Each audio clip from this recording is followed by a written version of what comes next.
ഒരു കാര്യം ഞാൻ പറയാം. നിങ്ങളൊക്കെ ആരാ? ഒരിക്കൽ ഞാനൊരു മദ്യപാനിയെ കണ്ടു. കൂടെ ഒരു സിഗരറ്റ് വലിക്കാരനെയും. അവരെന്നോട് ചോദിക്കുക, നിങ്ങളൊക്കെ ഞങ്ങളെ ഉപയോഗിക്കുകയാണോ, ഉപകാരപ്പെടുത്തുകയാണോ, അതോ ഉപദ്രവിക്കുകയാണോ എന്ന്. അവരുടെ ഈ ഡയലോഗ് കേട്ട് എനിക്ക് ആദ്യം അങ്ങ് ദേഷ്യം വന്നു. പിന്നെ ഞാനിരുന്നങ്ങ് ആലോചിച്ചു, ഈ മദ്യപാനമുണ്ടല്ലോ, അത് ഇന്നും ഇന്നലെയും തുടങ്ങിയതല്ല. വേദങ്ങളിലുണ്ട് സോമപാനം, പിന്നെ പുകവലിയും. അതിന് പണ്ട് നമ്മുടെ പഴയ കാലത്ത് 5-നും 10-നും കിട്ടിക്കൊണ്ടിരിക്കുന്ന സാധനങ്ങൾ വെറും 5 രൂപയ്ക്ക് എന്ന് ആയിരങ്ങൾ കൊടുക്കണം.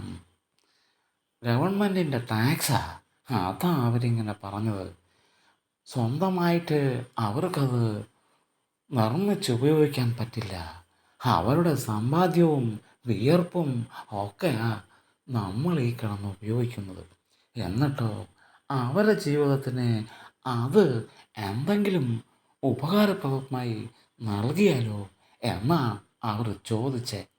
നാട്ടിലെ പിശുക്കനായ പണക്കാരന്മാരുണ്ടല്ലോ, അവർക്കൊക്കെ വലിയ സ്റ്റാറ്റസാണ്.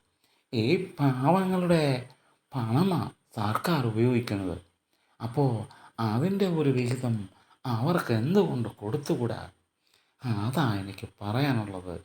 അല്ലെങ്കിൽ അവർ ഈ ഊയെ ഫുള്ളാക്കി തന്നെ പറയാൻ സാധ്യതയുണ്ട്.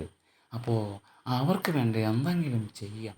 അവരെ ഒന്ന് മിത ഉപയോഗിക്കാരോ അല്ലെങ്കിൽ മതിയാക്കുന്ന ഉപയോഗക്കാരോ ആക്കാം. അല്ലെങ്കിൽ മിതമായ വിലയ്ക്ക് തന്നെ കൊടുക്കാം. എന്തെങ്കിലും അവർക്കൊരു സമ്പാദ്യം എങ്ങനെ കൊടുക്കാം, അതല്ലേ നമ്മുടെയും ആവശ്യം.